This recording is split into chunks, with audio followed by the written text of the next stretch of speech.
একটি ছেলে অসাবধানতাবশত একটি পবিত্র বুদ্ধমূর্তির মাথার উপর পা দিয়ে ফেলে। ঠিক তখনই একটি মাছি সরাসরি এক মেয়ের চোখের মধ্যে ঢুকে যায়। মেয়েটির মুখে তখন চরম আতঙ্কের ছাপ ফুটে ওঠে। সে চিৎকার করতে করতে প্রাণপণে গভীর বনের দিকে দৌড়ে পালাতে শুরু করে। তার সঙ্গে থাকা বন্ধুরা উদ্বিগ্ন হয়ে তাকে অনুসরণ করে এবং কি হয়েছে তা জানতে চায়। মেয়েটি অনেকক্ষণ ধরে চোখ ঘষতে থাকে, কিন্তু মাছিটিকে কোনোভাবেই বের করতে পারে না। এরপর তার নিজের শরীরেও প্রচণ্ড চুলকোতে শুরু করে, এমনকি সে যেন নিজের পুরো মুখটাই আঁচড়ে ছিঁড়ে ফেলতে চাচ্ছিল। এক পর্যায়ে উন্মাদ হয়ে সে একটি গাছের ডাল তুলে নেয় এবং সেটি দিয়ে নিজের চোখে সজোরে আঘাত করে। এটি হলো সম্প্রতি মুক্তিপ্রাপ্ত জাপান ও কোরিয়ার যৌথ প্রযোজনার একটি ব্লকবাস্টার সিনেমা। আর তাদের সাথে এই ঘটনাগুলো ঘটেছিল বা কেন?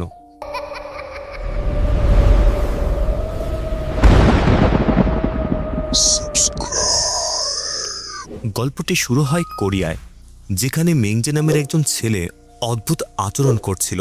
সে পানি পান করার জন্য উঠে দাঁড়ায়, কিন্তু ঠিক তখনই ঘরের মধ্যে একজন অপরিচিত লোক এসে হাজির হয়। লোকটি মিংজিংয়ের সঙ্গে অদ্ভুত সব কথা বলতে শুরু করে।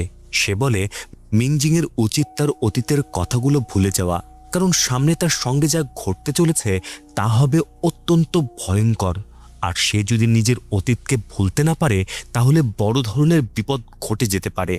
রাগের মাথায় মিংজে লোকটির দিকে পানি ছুড়ে দেয়, আর সঙ্গে সঙ্গেই লোকটি অদৃশ্য হয়ে যায়। অর্থাৎ সেই লোকটি কোনো স্বাভাবিক লোক ছিল না। এরপর দৃশ্য চলে যায় জাপানে। সেখানে আমরা এক বৃদ্ধ মহিলার সঙ্গে পরিচিত হই, যিনি রান্না করছিলেন। সেই বাড়িতে 3 জন কলেজ শিক্ষার্থী ছিল। তারা সেদিন একটি পুরনো বিল্ডিংয়ের উদ্দেশ্যে রওনা হচ্ছিল, সেখানে একটি প্রদর্শনীর আয়োজন করার জন্য। বাড়ি থেকে বের হওয়ার পরপরই বাইরে থেকে ইউনি নামের একটি মেয়ে সেখানে আসে। সে তার দাদির সঙ্গে দেখা করতে এসেছিল। এই দাদি একটি চার্চের অ্যাপোস্টল এবং কলেজ শিক্ষার্থীদের এই প্রজেক্টে তিনি তাদের সাহায্য করছেন। এমনকি শিক্ষার্থীদের নিজের বাড়িতে থাকার ব্যবস্থা করে দিয়েছেন। এই 3 শিক্ষার্থীর পাশাপাশি কাসুমি নামের আরও একজন ছিল, তবে সে ইতিমধ্যেই কাজের জায়গায় চলে গিয়েছিল। যাই হোক, খাবার দাবার সঙ্গে নিয়ে শিক্ষার্থীরা সেখান থেকে বেরিয়ে যায়। এরপর আমরা একজন লোককে দেখতে পাই, যে একটি অদ্ভুত রিচুয়াল করছিল। তার সামনে থাকা বেদির উপর একটি অদ্ভুত ও ঘিনঘিনে পাথর রাখা ছিল। এদিকে শিক্ষার্থীরা একটি পুরনো গ্রামের মতো জায়গায় পৌঁছে যায়। তারা সেখানে একটি বাড়ির ভেতরে প্রবেশ করে। প্রদর্শনী আয়োজনের জন্য আজ তাদের বাড়িটিকে রং করে ঠিকঠাক করার কথা ছিল। সেখানে ইতিমধ্যেই আরও 2 জন শিক্ষার্থী উপস্থিত ছিল, তবে কাসুমি সেখানে ছিল না। এদিকে আয়ানো নামের এক ছাত্রী একটি অদ্ভুত পেইন্টিংয়ের দিকে এক দৃষ্টিতে তাকিয়ে থাকে। পেইন্টিংটি একটি পুরনো শাইনের ছবি ছিল। অন্যদিকে ইউমি তার দাদিকে 2টি পোস্টার দেখায়। ইউমি এমন একটি প্রজেক্টের উপর কাজ করছিল যেখানে জাপান ও কোরিয়া 2 দেশের ঐতিহ্যবাহী গ্রামের আদলে একটি গ্রাম তৈরি করা হবে।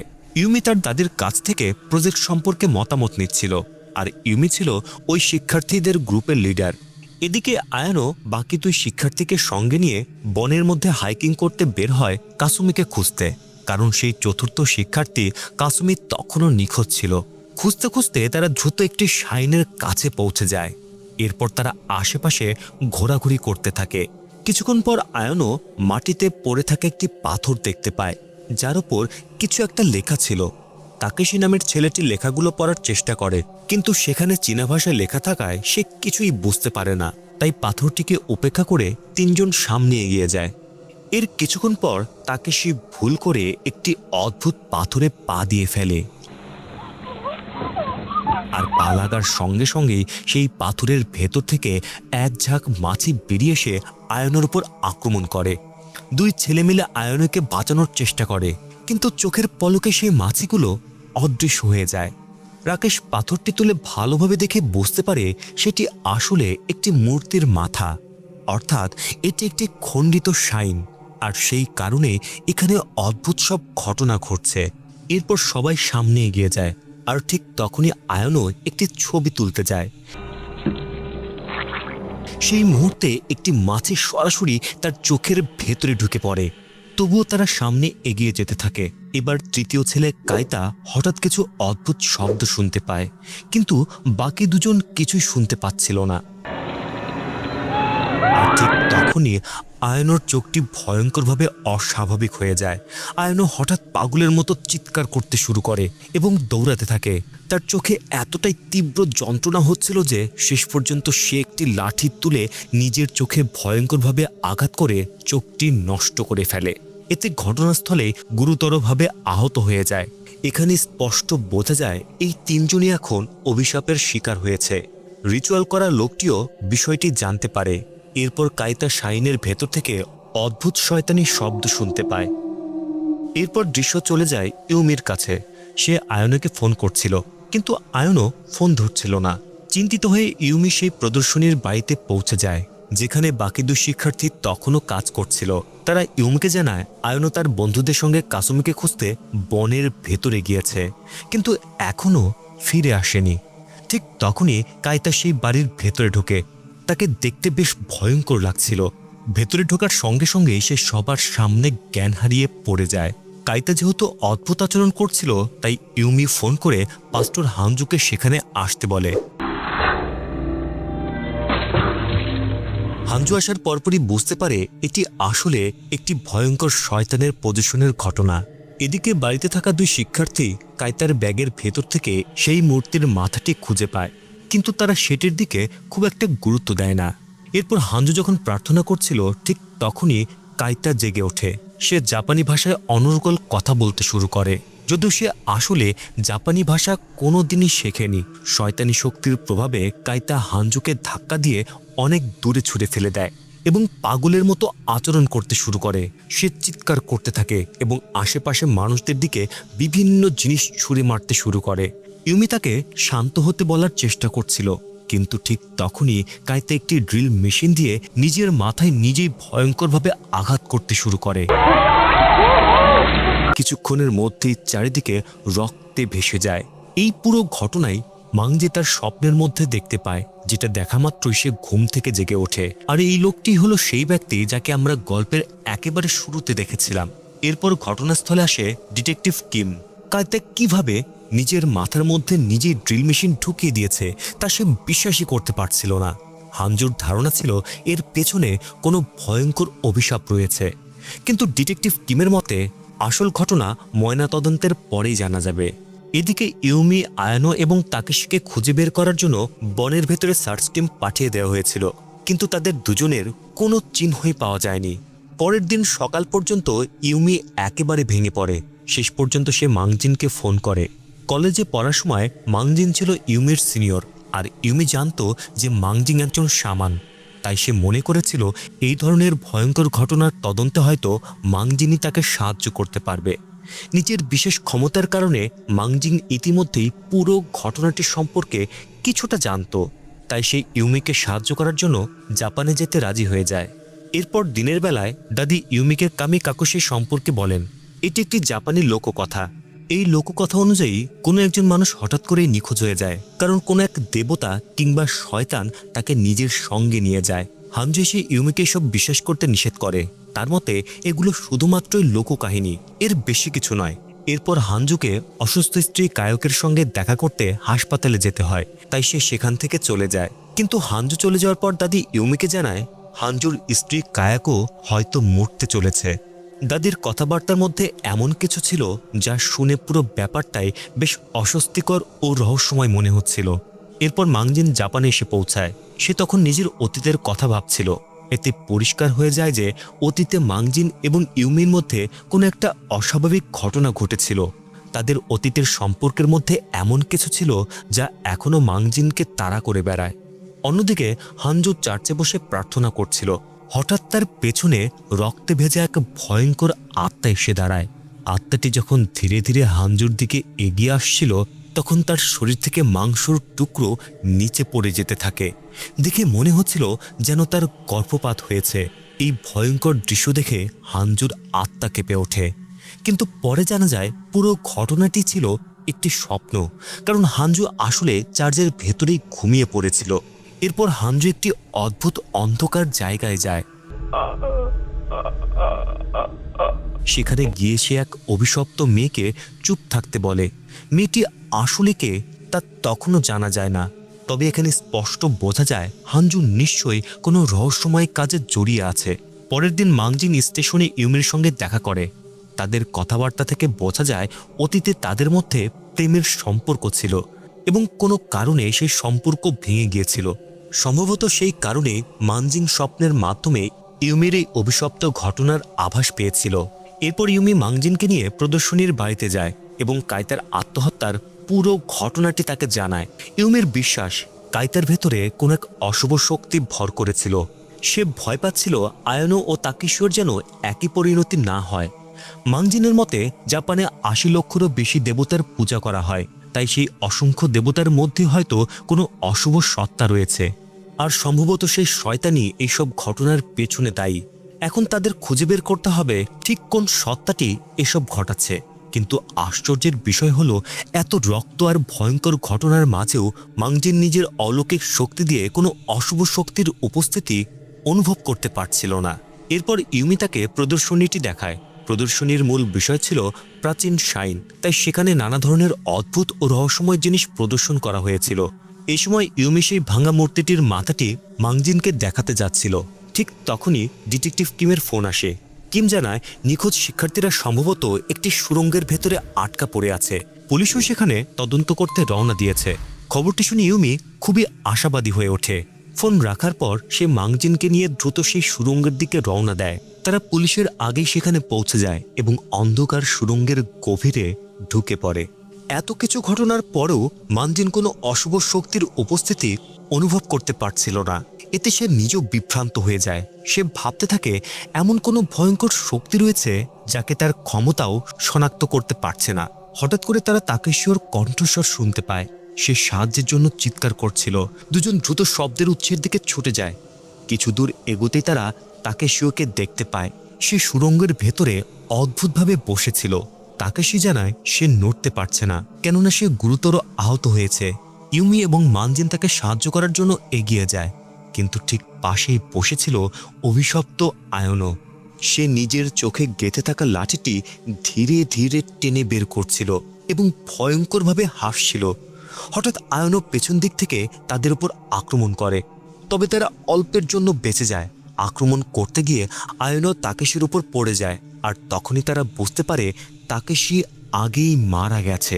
অবশেষে আয়নোকে সামনে দেখে মাংজিন প্রথমবারের মতো সেই ভয়ঙ্কর অশুভ শক্তির উপস্থিতি অনুভব করতে পারে। কিন্তু সে কিছু করার আগেই শয়তান ভর করা আয়নো বারবার নিজেকে ছুরি দিয়ে আঘাত করতে শুরু করে এবং শেষ পর্যন্ত নির্মমভাবে নিজেকেই মেরে ফেলে।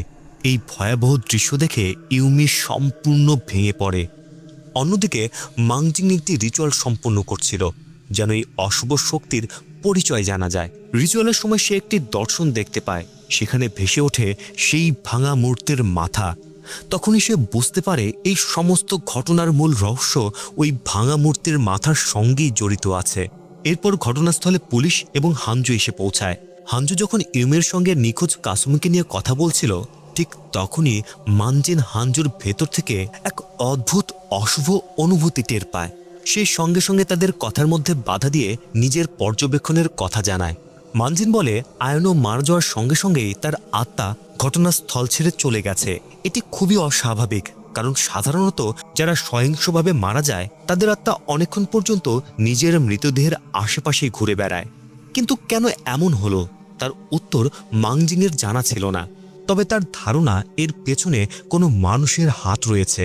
আর এই মুহূর্তে সন্দেহের তীর সবচেয়ে বেশি গিয়ে পড়ে হানজুর দিকেই।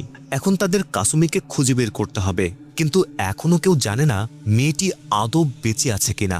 তাই মানজিং সবাইকে সঙ্গে নিয়ে একটি খোলা জায়গায় যায় এবং কাসুমের আত্মার সঙ্গে যোগাযোগ করার চেষ্টা করে। সে আত্মার সঙ্গে সরাসরি যোগাযোগ করতে না পারলেও একটি ভীষণের মাধ্যমে জানতে পারে এক অদ্ভুত লোক কাসুমিকে বন্দি করে রেখেছে। আর এই লোকটি সেই ব্যক্তি যাকে আমরা গল্পের বিভিন্ন সময়ে বারবার রিচুয়াল করতে দেখেছি। এরপর আরও তদন্ত করার জন্য মানজিং, ইউমি ও অন্যরা সেই অভিশপ্ত শাইনের কাছে পৌঁছে যায়, কিন্তু সেখানেও মানজিং কোনো আত্মার উপস্থিতি অনুভব করতে পারে না। মনে হচ্ছিল অভিশপ্ত হওয়ার পরও সব আত্মা যেন কোনো একটা ভয়ঙ্কর জিনিসের কাছ থেকে পালিয়ে বেড়াচ্ছে এবং কোথাও লুকিয়ে আছে। এরপর ইউমি সেই একই পাথরটি খুঁজে পায়, যার ওপর চীনা অক্ষরে কিছু লেখা ছিল, যার অর্থ হলো রাক্ষস। মানজিং জানায় রাক্ষস হলো হিন্দু ধর্মের এক ধরনের শয়তান বা অশুভ সত্তা। রাক্ষস নামটি শুনেই ইউমি চমকে ওঠে, কারণ মারা যাওয়ার আগে আয়নও রাক্ষস শব্দটি উচ্চারণ করেছিল। এইসব তথ্য মিলিয়ে মানজিন একটি সিদ্ধান্তে পৌঁছায়। জাপানে মেইজি সম্রাটের আমলে ভারত থেকে কিছু হিন্দু ব্যবসা বাণিজ্যের উদ্দেশ্যে জাপানে গিয়েছিল। মানজিংয়ের ধারণা সেই ভারতীয়দের মধ্যে হয়তো কেউ একজন কোনো রাক্ষসের পূজা করত। পরবর্তীতে কোনো এক সময় সেই রাক্ষসকে একটি শাইনের ভেতরে বন্দি করে রাখা হয়েছিল, কিন্তু বর্তমানে কোনো একজন মানুষ সেই রাক্ষসকে আবার মুক্ত করে দিয়েছে। আর সেই কারণেই একের পর এক শিক্ষার্থী ওই ভয়ঙ্কর শক্তির দ্বারা আক্রান্ত হয়ে মারা যাচ্ছে। এই বিষয়গুলোর জন্য মানজিংয়ের হানজুর উপর সন্দেহ ছিল, কারণ হানজুর পিঠের ওপর একটি শয়তানি মাছি ঘুরে বেড়াতে দেখা যাচ্ছিল। তাই বাড়ি ফেরার সময় মানজিন হানজুকে তাদের চার্জে নিয়ে যাওয়ার অনুরোধ করে। হানজু তাদের দুজনকে চার্জে নিয়ে যায়। সেখানে মানজিন ও ইউমি যখন একা ছিল, তখন তারা নিজেদের অতীত নিয়ে কথা বলতে শুরু করে। অবশেষে আমরা জানতে পারি অতীতে আসলে কি ঘটেছিল। কলেজে পড়ার সময় মানজিন ইউমিকে পছন্দ করত, কিন্তু ইউমি ইয়ং নামের এক অন্য ছেলেকে ভালোবাসত। একদিন ইয়ং মারা যায়, কারণ কোনো এক শয়তানি আত্মা তাকে ভর করেছিল। কিন্তু কেন এমন হয়েছিল তা আমরা পরে জানতে পারবো। কিন্তু ইউমির ধারণা ছিল ইয়ংয়ের মৃত্যুর জন্য মানজিংয়ে দায়ী, তাই সে মানজিংয়ের সঙ্গে সব ধরনের সম্পর্ক ছিন্ন করে দিয়েছিল। বর্তমানে মানজিন ইউমিকে জানায় ইয়ংয়ের আত্মা এখন শান্তিতে আছে এবং তার মৃত্যুর সঙ্গে মানজিংয়ের কোনো সম্পর্ক ছিল না। গল্পের শুরুতে আমরা যে আত্মাকে দেখেছিলাম সেটি আসলে ইয়ংয়ের আত্মা ছিল, যে এখনও মানজিংয়ের সঙ্গে রয়েছে। যাই হোক, মানজিং এবার ইউমির কানে ধীরে ধীরে বলে সম্ভবত এই পুরো শয়তানি ঘটনার পেছনে রয়েছে হানজু নিজেই। ঠিক তখনই হানজু চার্চে সেই অ্যাপোস্টল দাদিকে সঙ্গে নিয়ে সেখানে এসে হাজির হয়। মানজিন আর দেরি করে না, সে সরাসরি হানজুর মুখোমুখি হয়। শেষ পর্যন্ত সে এই সিদ্ধান্তে পৌঁছেছিল যে হানজুই সেই ব্যক্তি যে শাইনে গিয়ে রাক্ষসটিকে মুক্ত করেছে। তার কারণেই 3 জন শিক্ষার্থী মারা গেছে এবং সম্ভবত কাসুমিকেও হানজুই অপহরণ করে কোথাও বন্দি করে রেখেছে। অর্থাৎ কাসুমি সেই মেয়েটি যাকে আমরা আগে সেই অন্ধকার জায়গায় বন্দি অবস্থায় দেখেছিলাম। এই সন্দেহগুলি করার পর হানজু ভয়ঙ্কর কণ্ঠে বলে ওঠে রাক্ষস কোনো শয়তান নয়, ওটাই তার ঈশ্বর। ঠিক তখনই দাদি একটি বন্দুক তুলে গুলি চালিয়ে দেয়। এর অর্থ হলো দাদিও হানজুর সঙ্গেই পুরো পরিকল্পনায় জড়িত ছিল। মানজিং গুলির আক্রমণ থেকে বেঁচে যায় এবং হানজুর উপর পাল্টা আক্রমণ করে। অন্যদিকে ইউমি সেখান থেকে দৌড়ে পালিয়ে একটি গোপন জায়গার ভেতরে ঢুকে পড়ে। এখন আমরা অবশেষে বুঝতে পারি গল্পের শুরু থেকে যতগুলো রিচুয়ালের দৃশ্য দেখানো হচ্ছিল সেই সকল রিচুয়ালগুলি করছিল হানজু নিজেই। এদিকে হানজু ও মানজিংয়ের মধ্যে লড়াই চলছিল।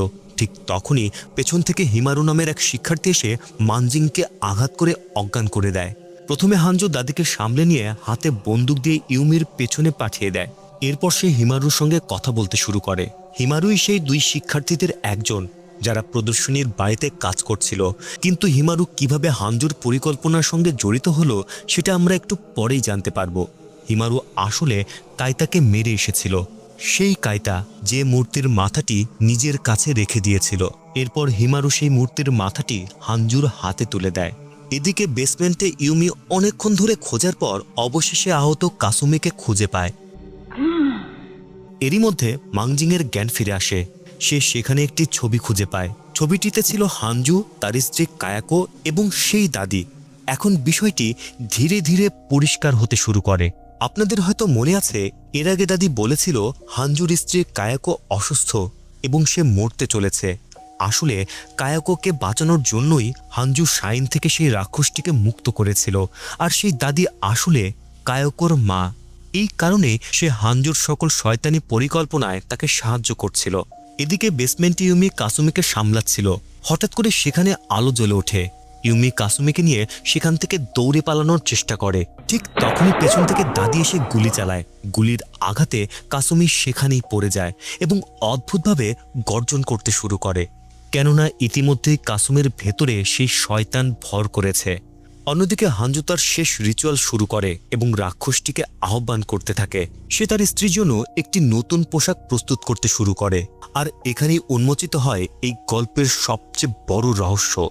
হাঞ্জুর স্ত্রী কায়োকো আসলে ইতিমধ্যেই মারা গিয়েছিল। হাঞ্জু সেই নতুন পোশাকটি তার স্ত্রীর মৃতদেহের ওপরই পরিয়ে দেয়। ঠিক তখনই তার দাদি সেখানে এসে ইউমিকে বন্দুকের নিশানায় রাখে, আর কাসুমি হাঞ্জুর একটি নির্দেশ শুনে কায়াকোর মৃতদেহের পাশে গিয়ে শুয়ে পড়ে। অবশেষে আসল সত্যিটা প্রকাশ পায়। হাঞ্জু তার মৃত স্ত্রীর আত্মাকে কাসুমির শরীরের মধ্যে প্রবেশ করাতে চায়। এরপর শুরু হয় সেই শেষ রিচুয়াল। মূর্তির মাথাটি সেখানে আনার সঙ্গে সঙ্গেই কাসুমির শরীরও ভয়ঙ্করভাবে কাঁপতে শুরু করে।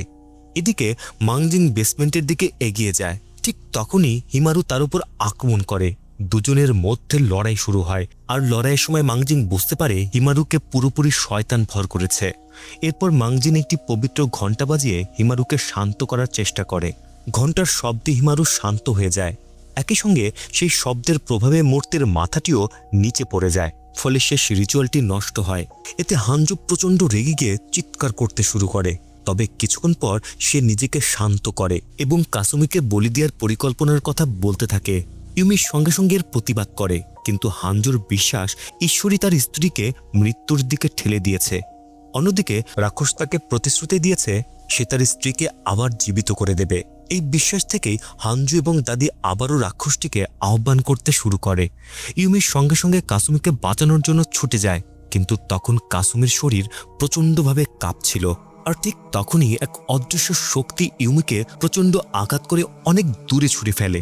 কাসুমি পুরোপুরি পজেস্ট হয়ে যায়, এমনকি তার শ্বাস বন্ধ হয়ে আসতে থাকে, কারণ তার আত্মা ধীরে ধীরে শরীর থেকে বেরিয়ে যাচ্ছিল। ইউমিও কিছুতেই এই ঘটনা থামাতে পারছিল না। অন্যদিকে রিচুয়াল আরও ভয়ঙ্কর হয়ে উঠছিল।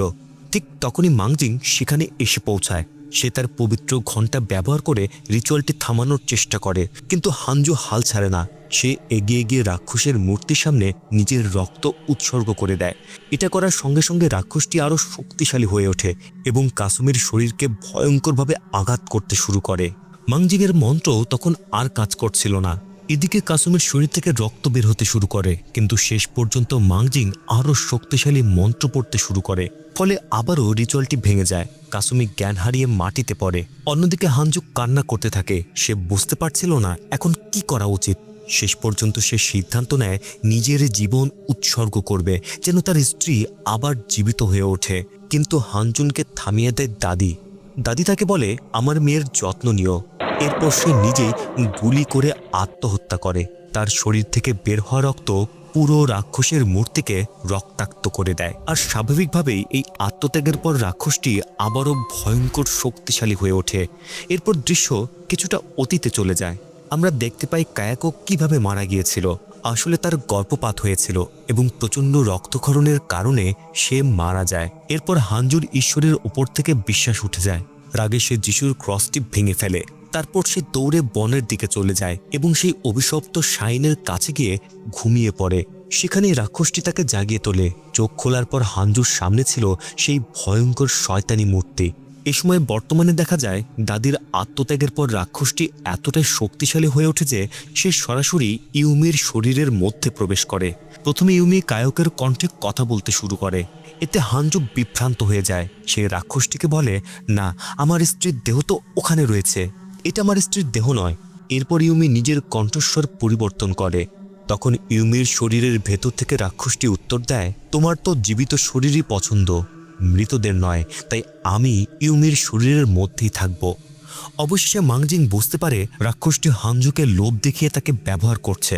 অর্থাৎ রাক্ষসটি কখনোই হাঞ্জুর স্ত্রীকে জীবিত করার কোনো ইচ্ছাই ছিল না, কেননা শুধুমাত্র একটি জীবিত মানুষের শরীর প্রয়োজন ছিল, যেন সে মানুষের পৃথিবীতে প্রবেশ করতে পারে। আর এখন সে ইউমির শরীর দখল করে নিয়েছে। এটা বুঝতে পেরে হাঞ্জু কান্নায় ভেঙে পড়ে। সে রাক্ষসটির দিকে চিৎকার করে নিজের স্ত্রীর আত্মা ফিরিয়ে দিতে বলে, কিন্তু রাক্ষসটি তাকে বলে সে তার স্ত্রীর আত্মা কোথা থেকে ফিরিয়ে আনবে, কারণ সে তো ইতিমধ্যেই তার স্ত্রীর আত্মাকে খেয়ে ফেলেছে। এরপর রাক্ষসটি পাগলের মতো হাসতে ও নাচতে শুরু করে। তারপর সে কায়াকর মৃতদেহ আগুন ধরিয়ে দেয়। ইউমি সেখান থেকে দৌড়ে বাইরে চলে আসে। মাংজিংও তাকে অনুসরণ করে ছুটতে থাকে। ওদিকে বেচারা হাঞ্জু নিজের স্ত্রীর দেহে আগুন নিভানোর চেষ্টা করতে গিয়ে নিজেও আগুনে পুড়তে শুরু করে। এর কিছুক্ষণ পর মাংজিং রাক্ষসটিকে থামানোর চেষ্টা করে, কিন্তু রাক্ষসটি ছিল অত্যন্ত চালাক। সে কথার মাধ্যমে মাংজিংকেও বিভ্রান্ত করার চেষ্টা করছিল। এই সময় শয়তান বলে ওঠে, হয়তো তোমার মনে নেই, কিন্তু অতীতে ইয়ংকে তুমিই হত্যা করেছিলে। ঠিক তখনই সামনে এসে দাঁড়ায় হানজু। তার শরীর তখন ভয়ঙ্করভাবে পুড়ে গিয়েছিল। রাগের মাথায় সে পোজেস ইয়ংয়ের দিকে গুলি চালায়, কিন্তু মাংজিং তাকে বাঁচিয়ে নেয়। মাংজিন হানজুকে থামানোর চেষ্টা করে, কিন্তু ঠিক তখনই মাংজিন এক ভয়ঙ্কর দৃশ্য দেখে চমকে ওঠে। হানজুর জায়গায় তার চোখের সামনে ভেসে ওঠে ইয়ংয়ের মুখ। এই সব কিছুই ছিল সেই শয়তানের চালাকি। ইয়ংকে সামনে দেখেই মাংজিংয়ের মনে তার অতীতের সমস্ত ঘটনা আবার ফিরে আসতে শুরু করে। আমরা দেখতে পাই একদিন মাংজিং ইয়ং এবং ইউমিকে একসঙ্গে দেখে প্রচণ্ড রেগে গিয়েছিল। সেই রাগের বশে মাংজিং একটি ছবি এঁকেছিল, যেখানে সে ইয়ংয়ের গলা মটকে দিয়েছে। আর আশ্চর্যের বিষয় হলো, ঠিক সেই দিনই ইয়ং মারা যায়। এমনকি তার গলাও ভেঙে গিয়েছিল। অর্থাৎ মাংজিং নিজের অজান্তেই ইয়ংকে অভিশাপ দিয়ে হত্যা করেছিল। বর্তমানে দেখা যায় মাংজিং এসব ঘটনা মনে করে মানসিকভাবে ভেঙে পড়ে হাল ছেড়ে দেয়। তখন শয়তানটি ইয়ংয়ের রূপ ধরে তাকে মারতে শুরু করে। এই সময় মাংজিং নিজেকে বোঝানোর চেষ্টা করে সে যা করেছিল সেটি একটি দুর্ঘটনা ছিল, আর ইয়ংয়ের আত্মাও তাকে অতীতের কথা ভুলে যেতে বলেছিল। তাই এবার মাংজিং সাহস করে শয়তানের হাত থেকে বন্দুকটি কেড়ে নেয়। সে বন্দুকটি ইয়ংয়ের দিকে তাক করে, কিন্তু ইয়ংয়ের রূপ নিয়ে শয়তানটি ভয়ঙ্করভাবে বন্দুকটি জিভ দিয়ে চিটে মানজিংকে গুলি চালানোর জন্য উস্কাতে থাকে। কারণ মানজিং যদি তাকে গুলি করে তাহলে শয়তানটি প্রমাণ করতে পারবে মানজিং ইচ্ছা করে ইয়ংকে হত্যা করেছিল। কিন্তু মানজিং এবার আর ভয় পায় না। সে রাক্ষসটিকে চ্যালেঞ্জ করে বলে, তার যদি সত্যি ক্ষমতা থাকে তাহলে সে যেন মানজিংয়ের শরীর দখল করে দেখায়। এরপর হঠাৎ মানজিং শয়তানের জায়গায় নিজেরই একটি প্রতিচ্ছবি দেখতে শুরু করে। রাগের মাথায় সে গুলি চালিয়ে দেয়, কিন্তু যাকে গুলি করে সে হত্যা করে সে আসলে হানজু, যার শরীর তখন আগেই আগুনে পুড়ে গিয়েছিল। এতক্ষণ পর্যন্ত শয়তানটি শুধু হানজুর শরীরকে ব্যবহার করছিল মানজিংকে মানসিকভাবে দুর্বল ও বিভ্রান্ত করার জন্য। এখন যেহেতু সেই শরীরটিও শেষ হয়ে গেছে, তাই রাক্ষসটিও আপাতত সেখান থেকে চলে যায়। অর্থাৎ মানজিং আপাতত সেই হিন্দু রাক্ষসটিকে পরাজিত করতে সক্ষম হয়েছিল। এর কিছুদিন পর ইউমি সুস্থ হয়ে ওঠে। এরপর একটি মিটিংয়ে সে সবাইকে পুরো ঘটনাটি জানায়, কিভাবে হানজু শিক্ষার্থীদের প্রদর্শনী তৈরি করার জন্য সেখানে ডেকেছিল এবং নিজের স্বার্থে তাদের মৃত্যুর দিকে ঠেলে দিয়েছিল। তবে হানজু শেষ পর্যন্ত তার নিজের কর্মের শাস্তি পেয়েছে। এই কারণেই ইউমি এখন কিছুটা স্বস্তি অনুভব করছিল। এরপর মিটিং শেষ হলে ইউমি ও মানজিং একটি ভালো দেবতার সাইনে যায়। সেখানে গিয়ে তারা একে অপরকে বিদায় জানায়। মানজিং এরপর নিজের বাড়িতে ফিরে আসে। সেদিন সে ইয়ংয়ের আত্মাকে ডেকে তার সঙ্গে দুপুরের খাবার খেতে বসে। ইয়ংয়ের আত্মাও খুব খুশি ছিল, কারণ এই প্রথম মাংজিং নিজের অতীত নিয়ে কোনো চিন্তা করছিল না। কিন্তু ব্যাপারটি একটু অদ্ভুত ছিল, কারণ মাংজিং এত দ্রুত কিভাবে অতীতের সবকিছু ভুলে গেল। ঠিক তখনই মাংজিংয়ের কথাবার্তা হঠাৎ করেই অস্বাভাবিক হয়ে যায়, আর তখনই আমরা বুঝতে পারি সেই শয়তানটি মাংজিংয়ের শরীরকে দখল করে নিয়েছে। কারণ সেই সময় মাংজিং নিজেই রাক্ষসটিকে তাকে ভর করার জন্য চ্যালেঞ্জ করেছিল। আর এই ভয়ঙ্কর টুইস্টের মধ্য দিয়ে গল্পটি শেষ হয়ে যায়। গল্পটি ভালো লাগলে চ্যানেলটিকে সাবস্ক্রাইব করতে একদমই ভুলবেন না। আর কেমন লাগলো সেটা কমেন্টে অবশ্যই জানাবেন। এর সাথে একটা লাইক দিলে ব্যাপারটা মন্দ হয় না। দেখা হবে পরের ভিডিওতে।